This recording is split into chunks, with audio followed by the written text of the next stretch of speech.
Raquel, tu tá com a palavra agora. Hoje a palestra sobre perdão e justiça. E eu queria pedir uma salva de palmas para ela que veio de longe aqui.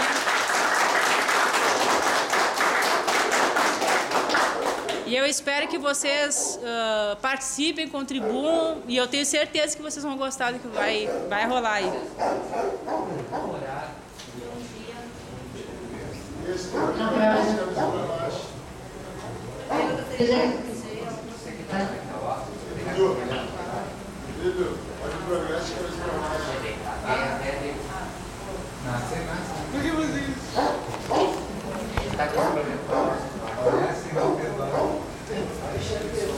Acabou a função, né? Soltar. Eu gostaria de agradecer a todos vocês por essa possibilidade de estar aqui relatando um pouco da minha história de vida. A Carmela já começou a apresentação. Eu sou Raquel, eu sou assistente social. Trabalhei durante muito tempo com crianças e adolescentes vítimas de violência, principalmente de violência, tráfico de seres humanos. Alô. Ok. Mas hoje eu não venho aqui como assistente social, eu venho como uma amiga de vocês, uma colega. E, na verdade, eu vim trocar. Eu vim trazer um pouco da minha história, mas eu também vim ouvir a história de vocês. Como que eu cheguei até aqui? Em dezembro eu estive aqui, conheci o projeto, fiquei completamente apaixonada pelo projeto. Eu acho que alguns de vocês estavam naquela apresentação. E a partir daquele momento do que eu vi ali, algo movimentou, né, no meu íntimo, no meu sentimento. E trouxe à tona toda essa história que hoje eu vou contar para vocês, uma situação que eu vivi recentemente e que está muito relacionado ao que muitos de vocês também viveram, os familiares, amigos, né? É a realidade do mundo cruel lá de fora, né? Na verdade, então, conheci o projeto, depois eu comecei a ter contato com a Carmela, encaminhei algumas doações para vocês. E ela não sabia dessa minha história, eu acabei mencionando para ela o que tinha acontecido. E aí veio o convite para que eu viesse fazer esse relato, esse depoimento para vocês, né? Porque eu acredito no projeto. Eu conheci, digo que eu conheço pouco dele, mas o pouco que eu conheço realmente me impressiona muito. Eu acredito no projeto, acredito muito no trabalho da Carmela, mas principalmente eu acredito em cada um de vocês. Se vocês estão aqui hoje, vocês estão enfrentando isso tudo, estão fazendo todo esse esforço de superação, eu acho que vocês merecem um aplauso, né? Eu admiro muito vocês, parabéns. Podem ter certeza que a partir de hoje vocês têm mais um amigo, uma pessoa que admira vocês, que vai estar estendendo a mão sempre que vocês precisarem. Confiem em vocês, porque nós confiamos, nós acreditamos em vocês. Certo? Bom, hoje então assim, não é nada teórico, né? Não vim trazer teorias, não vim falar de pesquisas, de dados científicos, nada, é um relato pessoal mesmo. E vocês devem estar imaginando que relato é esse, né? Que fez com que eu viesse aqui, com que a Carmela me chamasse. Se todos vão conseguir ver essa imagem aqui, né? Posso passar. Esse lindo menino de olhos azuis, sorriso doce, encantador. Meu filho, 22 anos, mestre na arte da gastronomia, na arte de fazer amigos, na arte da solidariedade, da compaixão, com quem eu aprendi muito mais do que ensinei. Ele me deu exemplos assim, de humildade, de desapego material que eu jamais imaginei.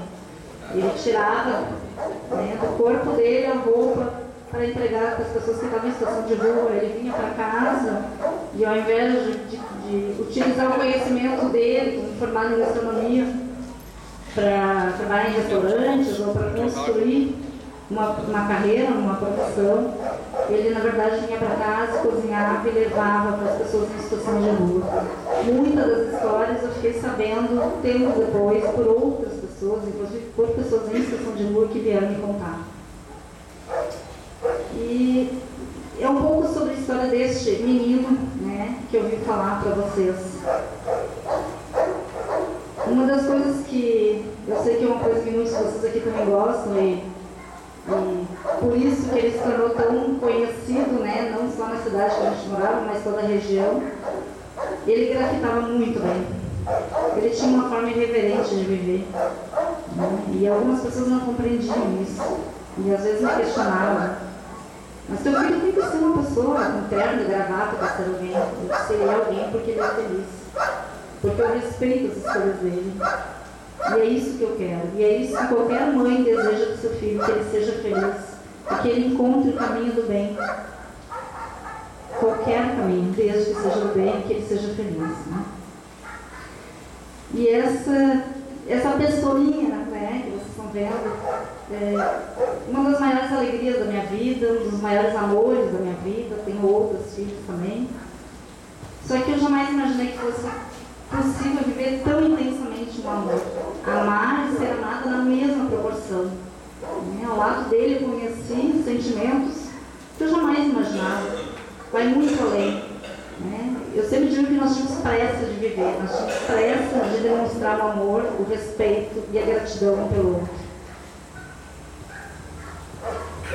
Só que eu também jamais imaginei que esse amor, eu digo que amor incondicional, né? E que certamente vocês têm muitas pessoas que sentem isso também por vocês sentem por outras pessoas, é o amor que não cobra nada em troca. Ele é dado sem esperar o retorno. Esse amor, ele supera muitas coisas. E foi isso que eu aprendi com ele. Eu fiquei tempo afastado, então ele superou a distância, ele superou o tempo. E o mais impressionante, um amor como esse supera até a morte. E um pouco dessa história que nós vivemos, e o que eu aprendi nessa situação toda com meu filho, eu relatei brevemente em um artigo que vai fazer parte de um livro que vai ser publicado brevemente, que é, na verdade, ele partiu de uma pesquisa inédita no Brasil, feita por uma ONG de São Leopoldo, sobre a letalidade juvenil. Né? Então, assim, crianças, adolescentes e jovens adultos que matam e morrem todo dia. Né? E esses dados impressionaram.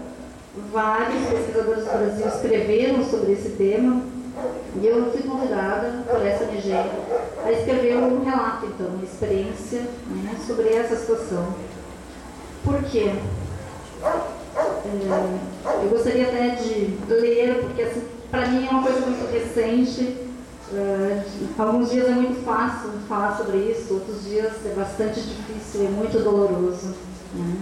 Mas eu faço questão de falar, mesmo com sofrimento, com dor, com lágrimas, eu gosto de relatar isso, porque coloco isso nesse artigo. Eu quero que as pessoas vejam que é possível mudar a realidade e que eu acredito. No dia que eu estive aqui, e vocês vão ver depois que eu relato isso no livro, eu falo sobre o projeto no livro, a coisa que mais me impressionou foi sentar ao lado de filhos, de mães, de pais, de alguns de vocês, de outros que já passaram por aqui, e ver aquele sentimento que era um misto de dor com orgulho. Era a lágrima escorria ao mesmo tempo que o sorriso era imenso. E aquilo me impressionou muito. E eu fiz questão de ficar perto e ouvir um pouco dos depoimentos do relato.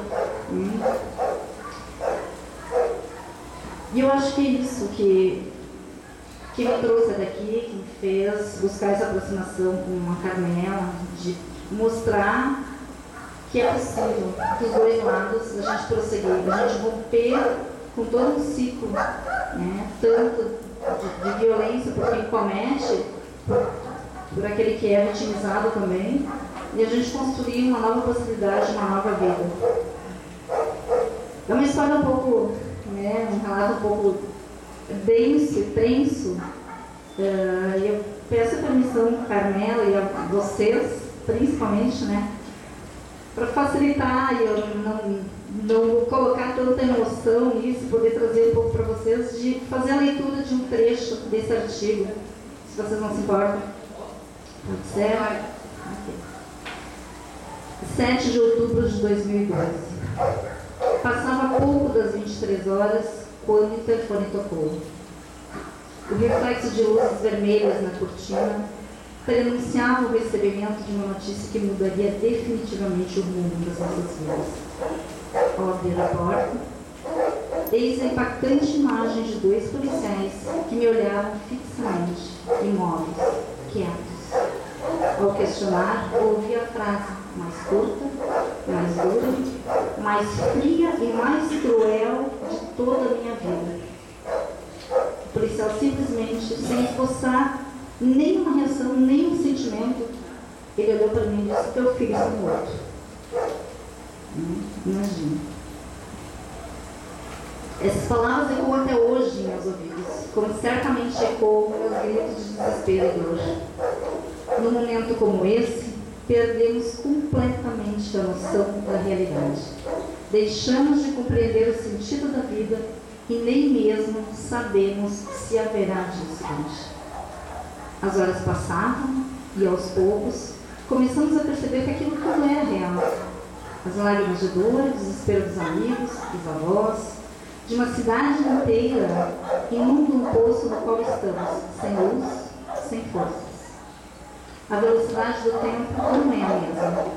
Somem as cores, os sabores e os sentidos.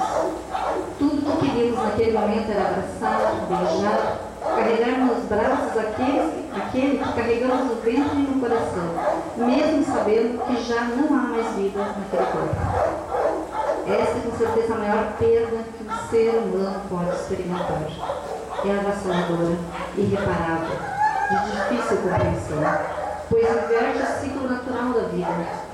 Quando o filho morre, leva com ele os sonhos, esperanças e o futuro. O futuro dele, dos pais e de todos aqueles que com ele conviveram. É uma dor que nem mesmo tem nome. Não existe, né? Os filhos perdem os pais, são órfãos, nós perdemos um companheiro ou companheira, nós somos viúvos, viúvos. Qual é o nome do pai ou para a mãe que perde um filho? Não existe o nome. Porque essa não é a ordem natural dos fatores. Nunca foi pensado. Naquele momento não queremos saber como foi, quem foi, por que foi, pois a dor é tão profunda que não há espaço para esses questionamentos. Mesmo assim, tudo parece real até o importante momento de ver o corpo sem vida, de tocar algo endurecido e gélido que nada lembra a macieza, a doçura, o calor, a ternura e a beleza do filho que geramos, parimos, alimentamos e cuidamos. O momento é desesperador. Nossas pernas não possuem forças para sustentar o peso do impacto, e por alguns instantes parece que também não respiramos, que nosso coração também para e tudo desaparece, ficando um imenso vazio, silencioso, onde somente tu e teu filho estão neste último encontro físico. A vontade de arrancá-lo daquele canchão, de chamar a atenção, como se estivesse fazendo alguma travessura, e exigir que abra os olhos, que caminhe e que continue a viver, que continue a viver. O nosso amor atinge o auge, rompe o coração e invade cada célula, cada espaço do nosso corpo e transborda. Sim, o amor é tão imenso e tão intenso que já não cabe mais no nosso corpo. E é isso que eu falava anteriormente. De experimentar algo que eu jamais imaginei, mesmo que eu estivesse trabalhando durante anos com famílias que passavam por essa situação. E se vocês conhecem um pouco da realidade de São Leopoldo, onde eu trabalhava, vocês sabem, né? Lá a questão do extermínio de jovens é preocupante. Eu estava lá enquanto assistente social, né, fazendo acompanhamento da família, do jovem que tirava a vida e da família do jovem que perdia a vida. Sem jamais imaginar que num outro momento eu estaria no local daquela família, porque o menino que matou, né, que atirou contra meu filho e o amigo, naquela noite, que eles, depois vocês vão ver aqui o que realmente aconteceu. Eu tinha 19 anos, o meu filho 22 e o amigo 20. Então nós tínhamos jovens dos dois lados, que de uma forma ou outra acabaram perdendo suas vidas. Esse menino de 19 anos está em Montenegro, condenado a 34 anos, e é algo que me dói muito. Por isso, naquele dia que eu vim aqui e conheci o projeto, a coisa que eu mais desejei, e assim eu estou sendo sincera, não é para fazer bonito, não é discurso, eu estou aqui como amiga, abrindo meu coração para vocês, como poucas vezes eu tenho aberto. O que eu mais desejei naquele momento é que as mães daqueles 3 jovens que assaltaram meu filho e comigo estivessem ali ao meu lado. E que aqueles 3 jovens, ao invés de estarem lá em Montenegro, eles estivessem aqui, contigo, Carmela, e com vocês. Porque eu tenho certeza que essa possibilidade falta para eles. Em momento algum, no auge da dor, do desespero, eu senti revolta, eu senti mágoa, eu senti ódio. Pelo contrário, eu me coloquei no lugar daquela outra família e fiquei imaginando quanto aquelas mães estavam sofrendo, tanto quanto eu. Porque elas, de uma forma ou outra, elas também perderam seus filhos. E a dor delas não é diferente. E eu fiquei enlouquecida no dia do velório, que uma pessoa veio, um empresário veio e disse: nós podemos acabar com isso. Vamos fazer a mesma coisa com esses 3. Eu disse: não ouve-se. Primeiro, ninguém está aqui para julgar. Nós não somos melhores que ninguém. Nós também erramos. Não estou dizendo que um erro é igual ao outro, mas todos nós erramos. Qual é o sentimento que tu achas que a mãe desse menino vai ter se for feita vingança? É diferente do meu? E é justo com ele? Eu acho que não. Por isso que quando a Carmela disse falar de perdão, né, e muitas vezes eu sou criticada duramente por isso, porque às vezes as pessoas acham que eu não sinto tanto o que aconteceu, porque a primeira coisa que eu fiz foi perdoar, porque foi isso que eu aprendi com meu filho na curta passagem dele por aqui, a perdoar. Ele faria a mesma coisa, eu tenho certeza. Então eu acho que vingança, o ódio, o ressentimento não levam a nada. Não vão mudar a realidade, pelo contrário, vai agravar cada vez mais. Só existe um caminho para construir a paz, e este caminho é através da paz.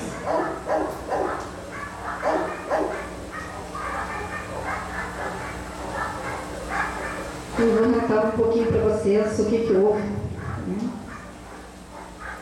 Porque aqui eu coloco bem o meu sentimento. O sentimento, a dor de uma mãe, né, de perder o seu filho, mas ao mesmo tempo de buscar a possibilidade de superar isso tudo para mim e para as outras famílias.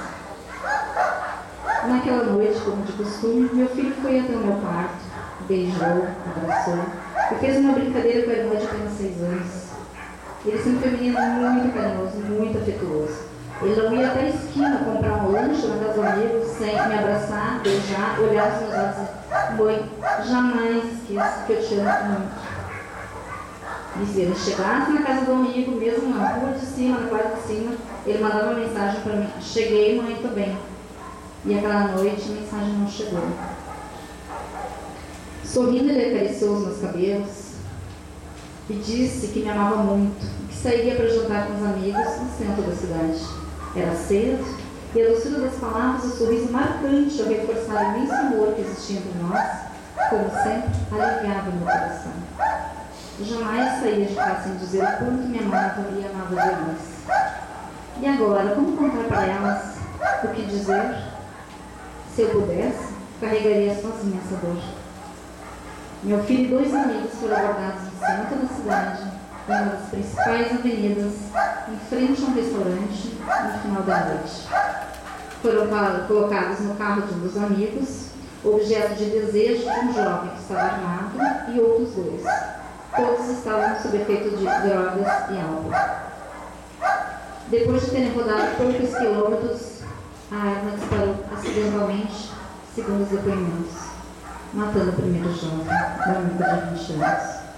Para que não houvesse testemunhas, meu filho foi executado com tiro na nuca, mesmo clamando pela vida e entregando tudo o que tinha. Em nenhum momento eles reagiram. Em nenhum momento. Meu filho foi assaltado 14 vezes em 22 anos. E eu sempre disse para ele: filho, nunca reage, não julgue e não critique. Tu não sabe a história de vida daquela pessoa. E aquele não vai ser o momento de tu querer enfrentar. Tu não sabe o que está passando, como ele não sabe o que está passando contigo. Naquele momento vocês são iguais. Os dois estão frágeis. E foi o que ele fez naquela noite. Ele não reagiu, ele entregou tudo. O terceiro amigo entrou em luta corporal, conseguiu fugir e pedir socorro.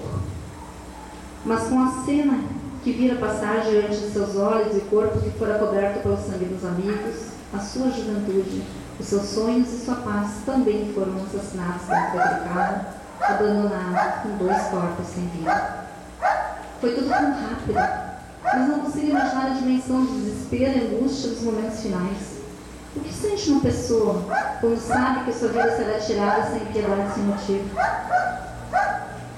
O que vocês acham?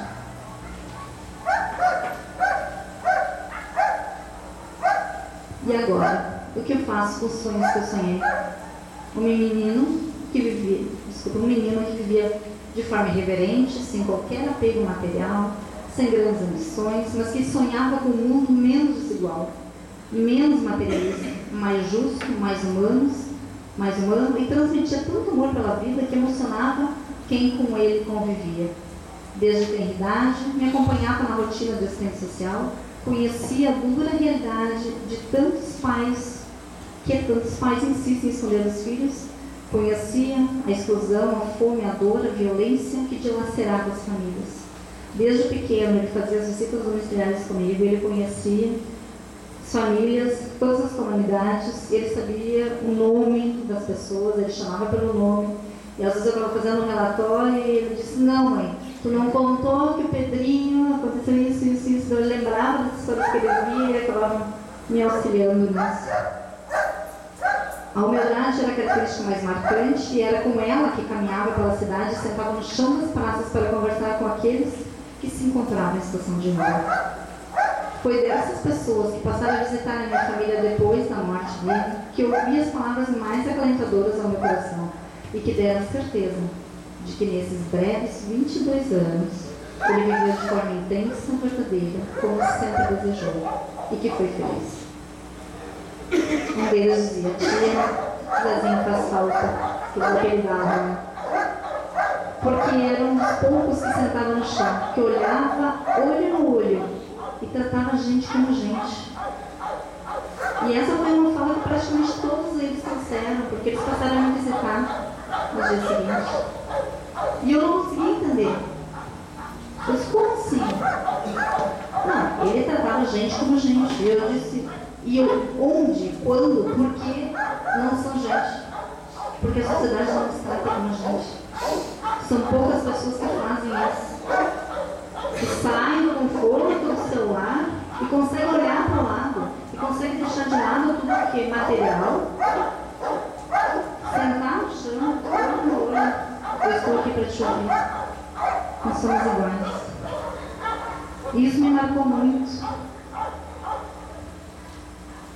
E vocês acham que pouco que eu trago para vocês dele, que ele não perdoaria o que aconteceu com ele? Mesmo com todo o sofrimento, com toda a dor? Eu poderia não perdoar?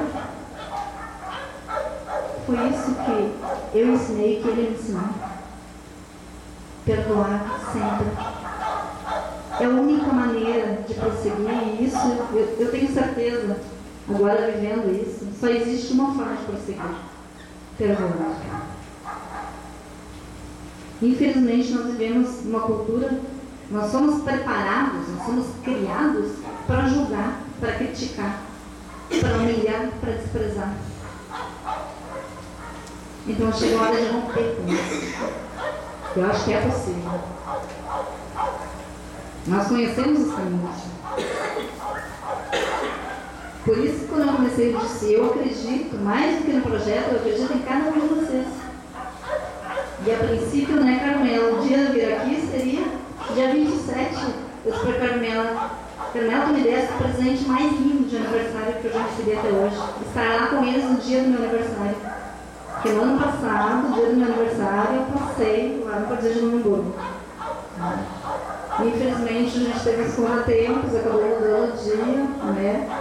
Mas eu realmente seria um grande presente para mim no meu aniversário estar aqui com vocês, compartilhando esse momento. Né? E uma estranha paz invadia meu coração e aliviava a dor que rasgava no meu peito. Aos poucos, fui percebendo que alguns fatores contribuem para a melhor compreensão e superação da morte, principalmente no filho.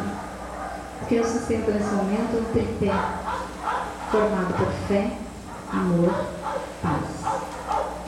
Paz não para ausência de guerra externa, interna, mas a paz que encontramos quando percebemos que não existe culpa, que não existe pendência.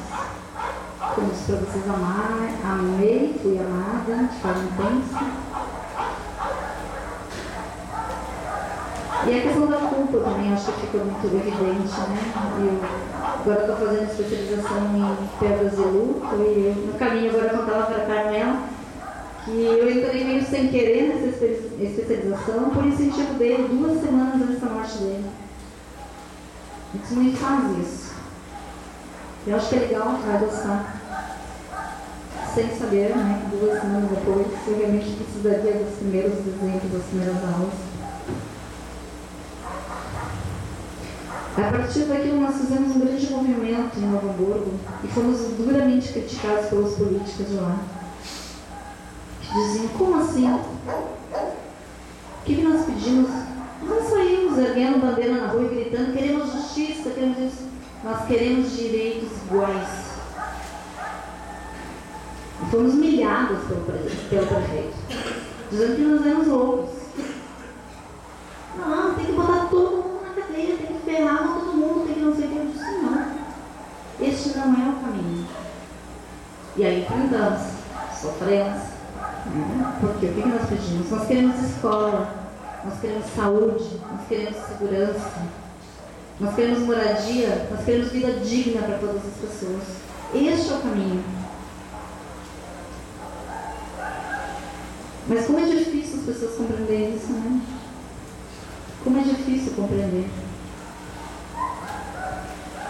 Eu acho que nessa escola não precisaria de tanta segurança. Se tivesse escola de ensino integral, não precisaria de tanta segurança como tem hoje. Sim. Diminuiria um monte de segurança, aumentaria a educação só, seria. Que é um país onde falta tudo, né? Tudo. No papel está tudo muito bonito, né? Todos os direitos são assegurados no papel. Na prática, o que nós temos, né? Do tema, mas hoje eu vi a impunidade na minha frente na televisão, os políticos saíram para trabalhar, tomaram bem pouco, né? Senhora, esse caso do seu filho aí, saiu da TV, não saiu?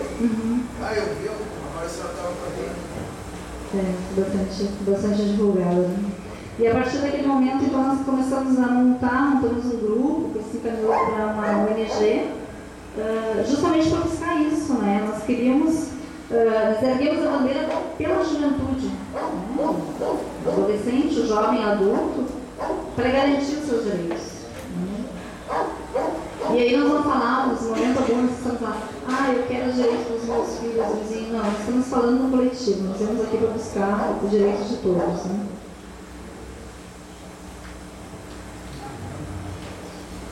Vou pular algumas partes aqui, para entrar um pouquinho na questão do perdão.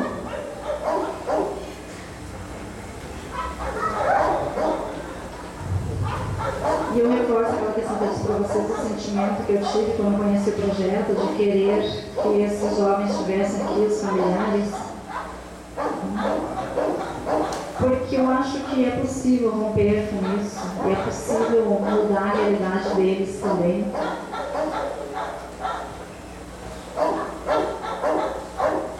O que eu imagino para eles, o que eu desejo para eles, é que eles consigam superar isso, que eles consigam refletir, compreender, né, que o dano, né, o mal, como dizem, que eles causaram, foi para o meu filho, para um amigo, foi para a família, mas foi para a família deles, foi para eles, foi para a sociedade. E a partir dessa reflexão, que façam o movimento que vocês fazem. Né? Existem outras possibilidades. Eu quero construir uma nova vida. Né? E eu acho que esse movimento eu gostaria muito de ver esses 3 meninos fazendo, e que eles pudessem sair dali, construir suas famílias, e terem seus filhos, e seguirem uma profissão, e envelhecerem, terem seus netos, né? Coisas que eu não vou poder presenciar. Jamais vou poder carregar meu neto, né? Filho do meu filho, não vou poder ver ele construir uma família. Mas eu fico feliz, ficarei muito feliz no dia que eu souber que aqueles 3 meninos conseguiram fazer isso. Eu acredito nisso, de coração, que é possível.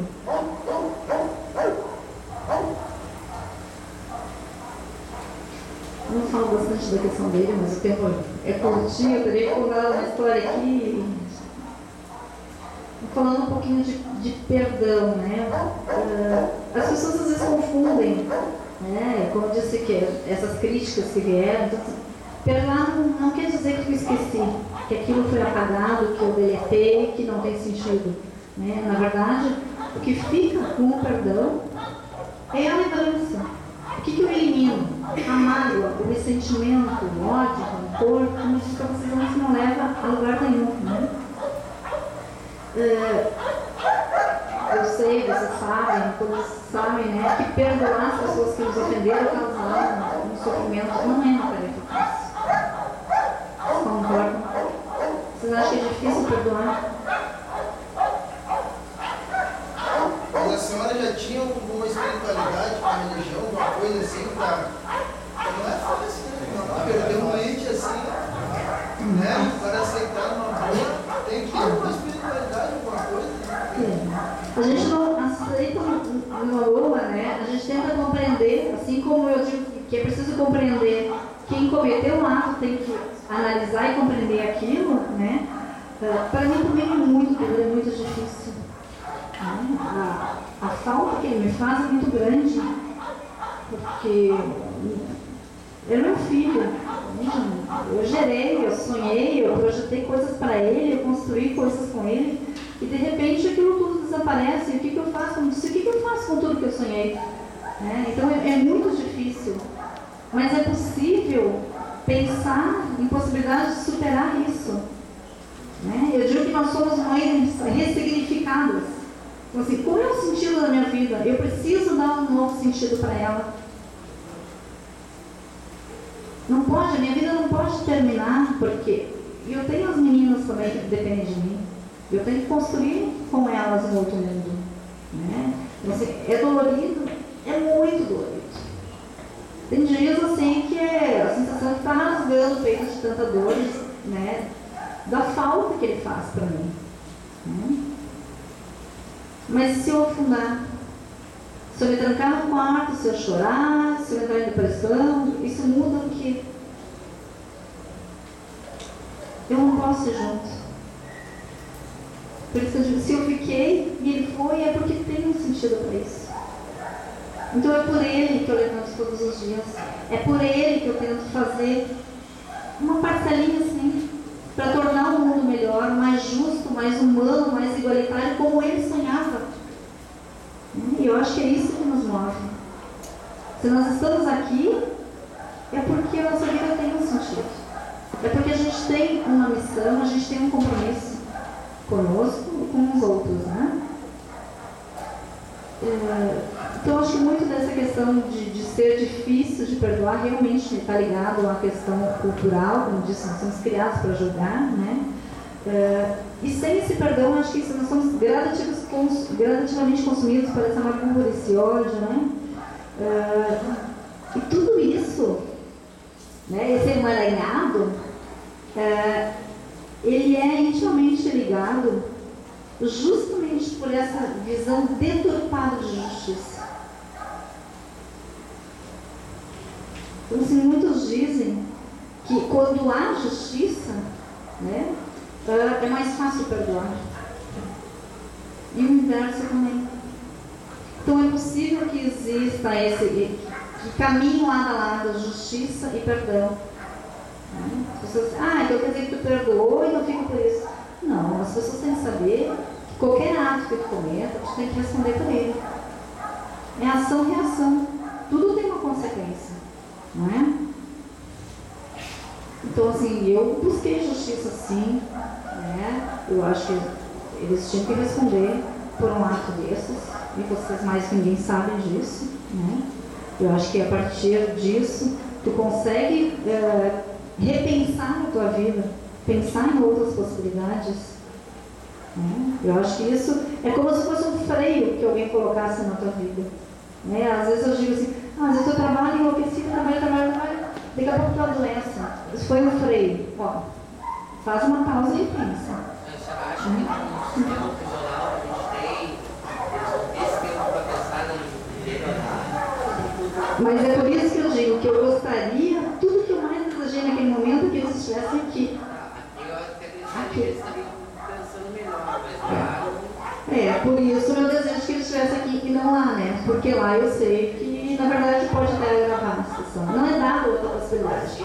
Né? Não tem apoio, não tem ninguém que diga, que olhe para ti, nos teus olhos, e diga, eu acredito em ti. Eu estou contigo, tu nunca mais sozinho.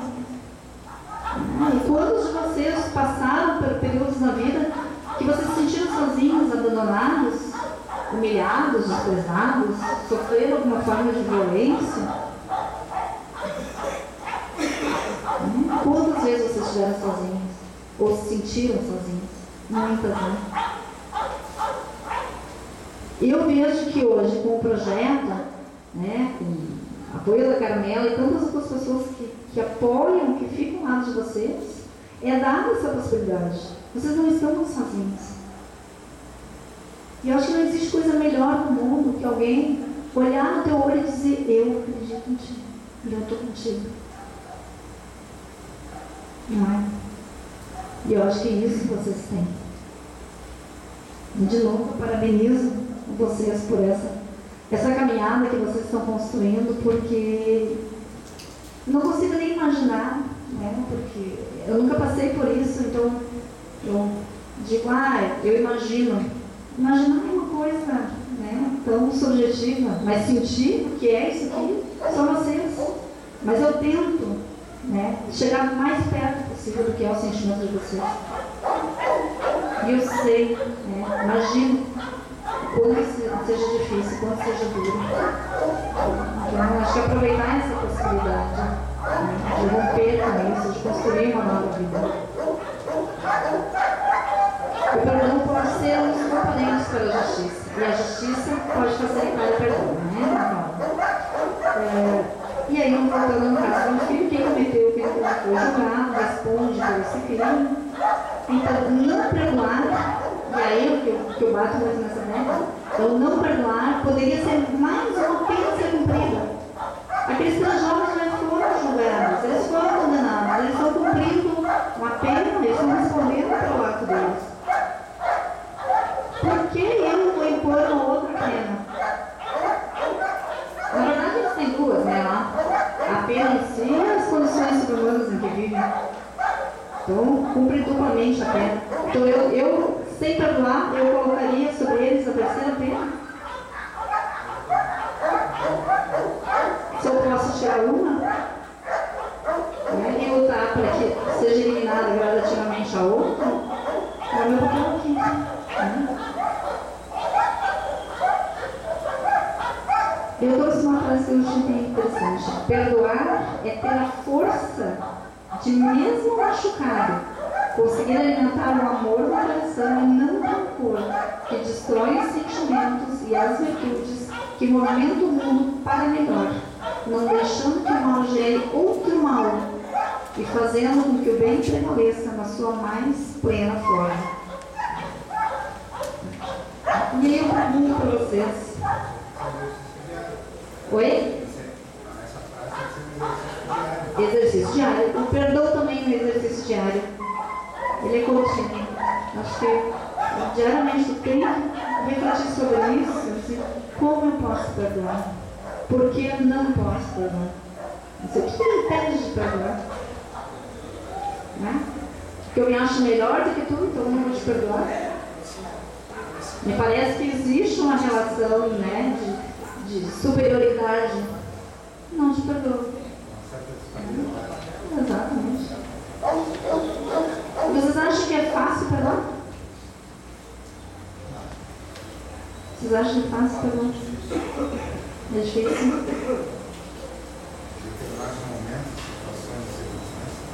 Assim você tem que ter um coração muito bom eu acho que ter um olhar humano, sabe? Acho que mais do que ter coração humano é ter um olhar humano, é conseguir me colocar no lugar do outro. E esse também é um exercício diário que eu faço, entende? Antes de te criticar por alguma atitude tua, eu vou tentar me colocar no teu lugar. Que nem eu disse, por mais que eu tente, eu não consigo imaginar os sentimentos de vocês, o que é estar aqui. Mas eu tento. E isso me torna uma pessoa humilde, porque eu tento. Ah, não quero nem saber. Tu te ralas, tu aqui, não é isso que a gente falou? Tu tá aqui por um motivo, eu te ralo, não quero saber. Não quero saber. Tem que te colocar no lugar do outro, sempre. Acho que se a gente fizesse esse exercício diário, de se colocar no lugar do outro, a gente deixaria de fazer muita coisa que depois a gente ou se arrepende ou tem que responder por isso. Como é que o outro se sentiria? Como é que eu me sentiria? E é isso que eu pergunto aqui para vocês. Né? Vocês já perdoaram ou foram perdoados ao longo da vida? Essa pergunta que ela fez agora é para responder aqui. É para ficar no... Vocês já perdoaram ou, vou botar aqui para não esquecer, perdoaram ou foram perdoados? Eu acho que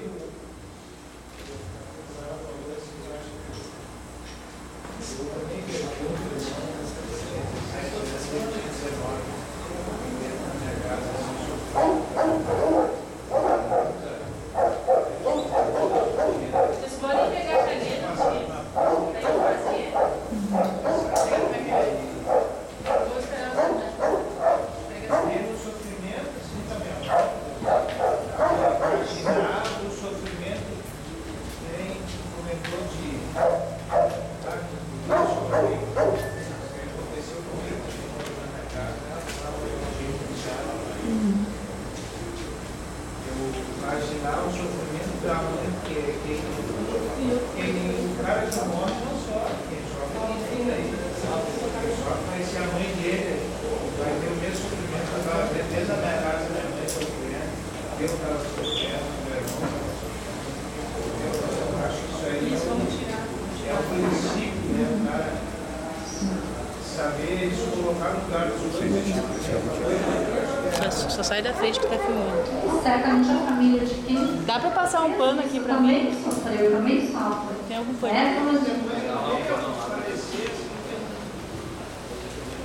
Outro modo, não tive nada a ver com a história, sabe? Mas ao mesmo tempo eu pensei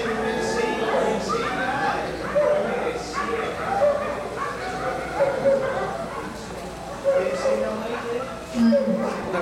Eu tô achando de botar a mesa, tu bota em cima da mesa. Não sei o que é. Essa mesa aqui a gente vai escrever a outra. Não, a mesa ali do lado, pra gente botar a câmera. Não precisa. Carmela, vamos ficar com as duas questões ali, que eu vou lançar algumas coisas para eles. Não é? A mesa não precisa para escrever. Só cuidado aqui que tá filmando. O que mudaria para vocês perdoar as pessoas que causaram algum sofrimento ao longo das suas vidas?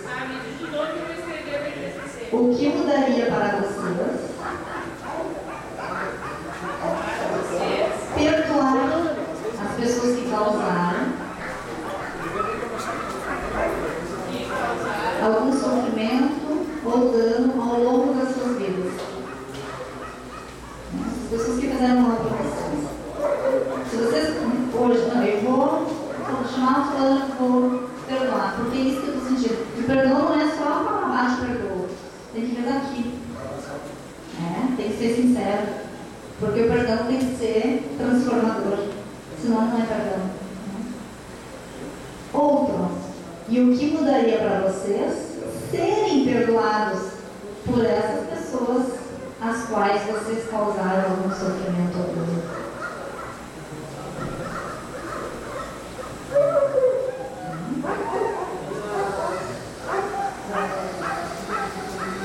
No caso, também falando aí, eu morei muito tempo em São Paulo, tenho família lá, tenho tudo, conheço bem o lugar, entendeu?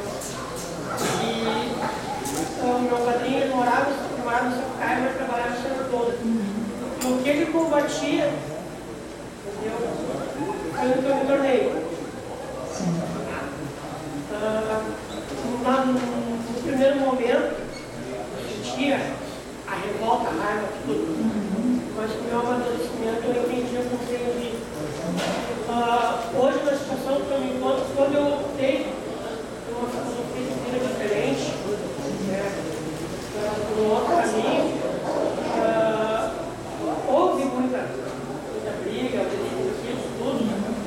E quando eu vim para cá, muitos me criticaram, muitos me julgaram, muitos me jogaram na cara, principalmente meus familiares. Peguei muito com a minha mãe. E hoje eu só tenho ela. E ela diz para mim, eu te perdoo, independente de qualquer coisa que é meu filho. E ela escuta muito, muitas pessoas, o que adianta tu levantar cedo, perder teu tempo, ir lá contar ele vai sair de lá a mesma pessoa, ou pior do que eu estou. Não falei de julgamento, né? Ela vê assim, a minha parte como mãe, eu estou fazendo. Eu tenho um lado paterno, todos os filhos, no qual eu nunca recebi o perdão. Eu perdi muito. Se falar um perdão, a palavra perdão é fácil, mas perdoar internamente. E eu já paguei muitas vezes com meu pai e hoje eu trabalho nessa área do perdão. Hoje eu consigo ter uma visão diferente dele, saber compreender ele, entender ele. E hoje eu posso dizer que eu perdoo ele, não pelo erro dele, mas pela maneira de que ele agiu comigo. Talvez ele não teve uma criação adequada ou não soube se portar perante aquelas pessoas. Aí tu tá conseguindo te colocar, isso que a gente fala de colocar no lugar dele, não fazer um julgamento. Mas não foi um trabalho fácil. Ah, não. É por isso, né? Tem que justiar com todos os outros, né? Deixa eu falar uma coisa. Falar sobre a dor não faz a gente melhorar. Como é que é falar sobre a dor? Porque tu vai elaborando isso. À medida que tu vai falando, tu consegue elaborar. Tu mesmo vai montando esse quebra-cabeça, organizando na cabeça, no teu coração, no lugar, como se tu acomodasse as coisas. Cada vez que eu falo, eu faço uma reflexão, isso que eu falo, sabe? Como se fosse organizando a casinha aqui, sabe?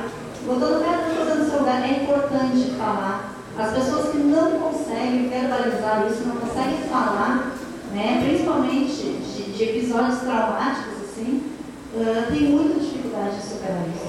Então, assim, eu vou pedir para você que a gente traga comida aqui. Eu queria ver assim, vocês, Rafael, fazer a comida, daí eu precisava assim, que vocês fossem sinceros por esse momento que a gente teve aqui. Podem não ter tido uma perda como ela teve, ou como o Francisco teve, mas podem ter passado por um momento em que vocês precisavam sentir que aquela pessoa perdoou, ou vocês perdoarem essas pessoas. Então, assim,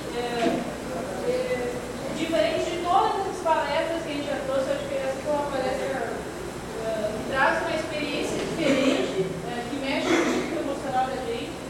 Mas eu acho que, eu falei com o Francisco e falo para vocês que a gente tem que ter coragem de lidar com a dor. Porque quando a gente fica fugindo da dor, a gente foge do problema. Então, às vezes, quando a gente discute com alguém, quando eu chamo a atenção, não é por mal, né? Assim, não pessoalizem nada, mas eu fico prestando atenção em cada um de vocês. Assim, por mais que a vida não saia com de cabeça e tal, mas a gente tem que saber falar as coisas para as pessoas. Porque o fato de a gente não falar as coisas para as pessoas, isso vai trazendo doença para nós. Doença espiritual, doença no corpo, né?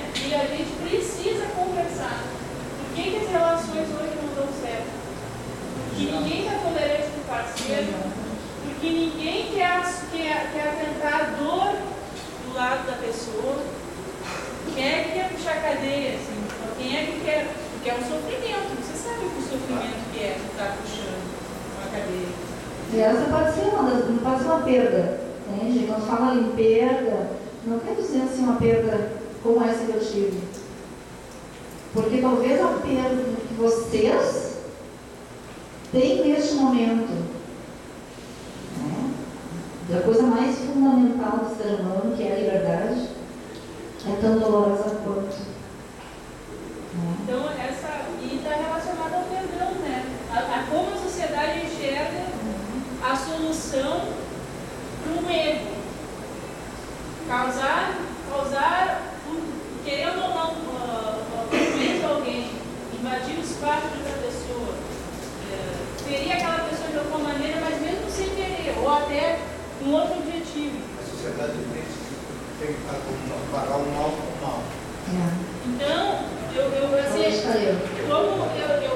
queria pedir uma salva de palmas para a Raquel.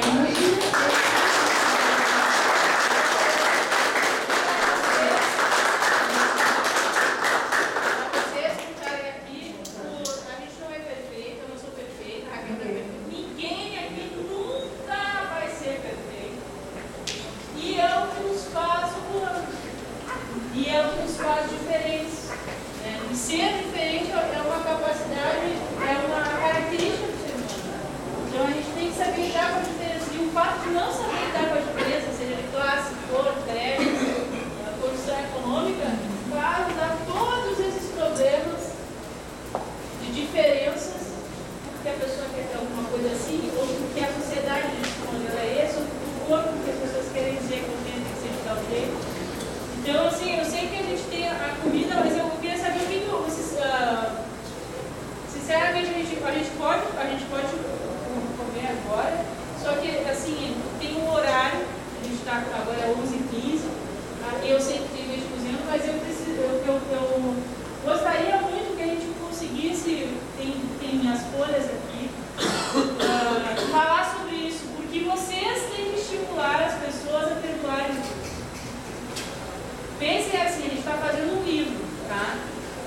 Se a gente não der o exemplo de como a gente está refletindo isso, não estou dizendo que vocês já vão perdoar aqui, mas estar abertos a conversar sobre isso, a refletir sobre isso, vocês não vão conseguir dar um passo no avanço da sociedade. Sabe? Então não é uma coisa que a Raquel está pedindo para ela, porque a gente sabe, vocês sabem que vocês representam aqui 1% da realidade do sistema. Vocês têm uma condição hoje aqui de saúde do espaço, de atendimento, não é a ideal ainda, você sabe que não é ideal, mas que é o espaço que vocês têm. Então, eu também vou escrever sobre o perdão, como eu fiz a outra vez também, que eu sentei com vocês escrevi. João Luiz já foi? Tá. Então, assim, e ele era o cara que escrevia, e eu acho que as pessoas se vão e outras ficam diferentes para mostrar também essas qualidades. E mostrar o sentido de ela estar ali na minha vida, né? Porque cada um de vocês e eu também vou ter um significado diferente da vida de vocês. Vocês vão me olhar, cada um de vocês tem um olhar sobre mim, sobre a Raquel, sobre o fulano, sobre o fulano, diferente. Então é isso, esse exercício que a gente vai fazer, eu sei que abdica de algumas coisas, mas assim, pensem como um ato grandioso de vocês. Talvez o maior de todo o livro que a gente vai fazer. Porque a gente está trabalhando com punição. Acho que ler a frase aquela de Martin Luther King, né? Escuridão. Escuridão não pode extinguir a escuridão, só a luz pode. Está aqui, ó. Né? Eu precisava que vocês botassem a mesa para cá, para vocês ficarem mais à vontade e se puderem puxar uma mesa ali. Sobre o perdão. Sobre o perdão. Aqui as perguntas que ela falou, tá? Vocês perdoaram e foram perdoados? Pergunta número 1. O que mudaria para vocês perdoar as pessoas que causaram algum sofrimento nas suas vidas? E o que mudaria para vocês serem perdoados por essas pessoas as quais causaram algum dano?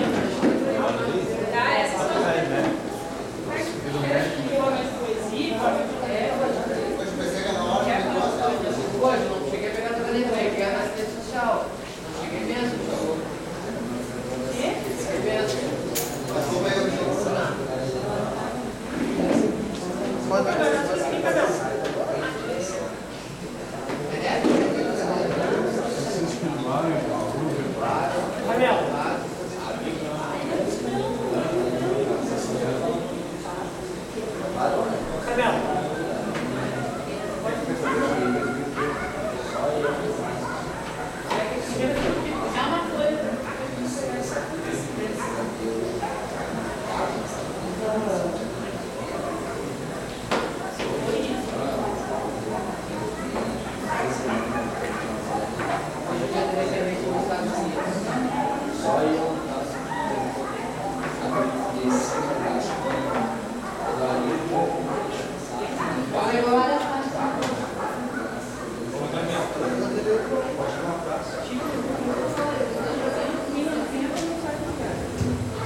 Tá? A tarefa é coletiva. Se vocês querem o perdão, ajudem a ser perdoados aí.